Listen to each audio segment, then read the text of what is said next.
ಎಲ್ಲರಿಗೂ ನಮಸ್ಕಾರ. ಕರ್ನಾಟಕದಲ್ಲಿ ಸೆಕೆಂಡ್ PUC ಸೈನ್ಸ್ ಓದ್ತಾ ಇರುವಂತಹ ಅಭ್ಯರ್ಥಿಗಳಿಗೆ ಸಂಬಂಧಿಸಿದಂತೆ ಈ ವಿಡಿಯೋದಲ್ಲಿ ವೇವ್ ಆಪ್ಟಿಕ್ಸ್ ಚಾಪ್ಟರ್ ನಲ್ಲಿ ಬರುವಂತಹ 1 ಮಾರ್ಕ್, 2 ಮಾರ್ಕ್, 3 ಮಾರ್ಕ್ ಹಾಗೂ 5 mark important question with answer ಗಳನ್ನ ಈ ವಿಡಿಯೋದಲ್ಲಿ ತಿಳಿಸ್ಕೊಡ್ತಾ ಇದ್ದೀನಿ. ಈ ವಿಡಿಯೋನ ಪೂರ್ತಿ ನೋಡಿ ಇಂಪಾರ್ಟೆಂಟ್ ಕ್ವಶನ್ ವಿತ್ ಆನ್ಸರ್ ಗಳನ್ನ ಪಡ್ಕೊಳ್ಳಿ.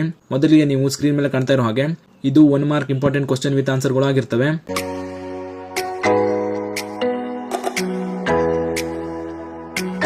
ನಂತರ 2 ಮಾರ್ಕ್ಸ್ ಇಂಪಾರ್ಟೆಂಟ್ ಕ್ವಶನ್ ಗಳನ್ನು ನೋಡೋದಾದ್ರೆ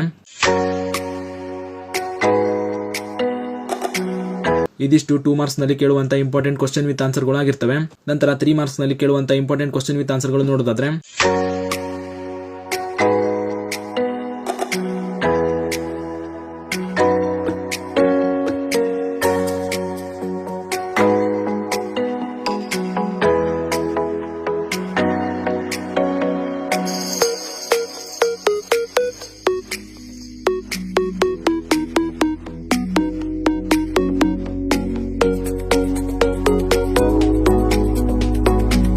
ಇದಿಷ್ಟು 3 ಮಾರ್ಕ್ಸ್ ನಲ್ಲಿ ಕೇಳುವಂತ ಇಂಪಾರ್ಟೆಂಟ್ ಕ್ವಶನ್ ವಿತ್ ಆನ್ಸರ್ ಗಳು ಆಗಿರ್ತವೆ.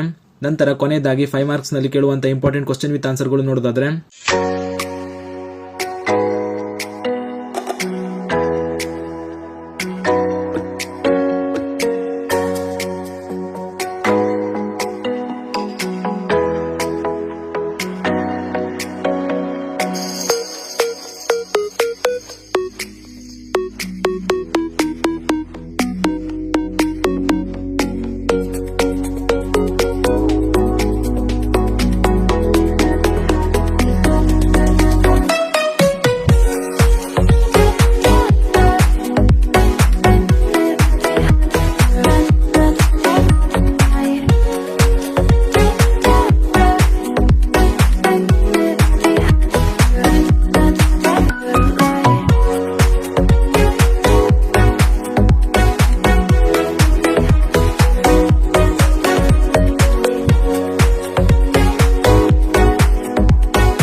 ಇದಿಷ್ಟು 5 ಮಾರ್ಕ್ಸ್ ನಲ್ಲಿ ಕೇಳುವಂತ ಇಂಪಾರ್ಟೆಂಟ್ ಕ್ವಶನ್ ವಿತ್ ಆನ್ಸರ್ ಗಳು ಆಗಿರ್ತವೆ.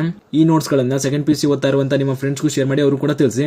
ಮತ್ತು ವಿಡಿಯೋ ಇಷ್ಟ ಆಗಿದ್ರೆ ಲೈಕ್ ಮಾಡಿ ಅಂತ ಹೇಳ್ತಾ ಈ ವಿಡಿಯೋನ ಇಲ್ಲಿಗೆ ಮುಗಿಸ್ತಾ ಇದ್ದೀನಿ. ಧನ್ಯವಾದಗಳು.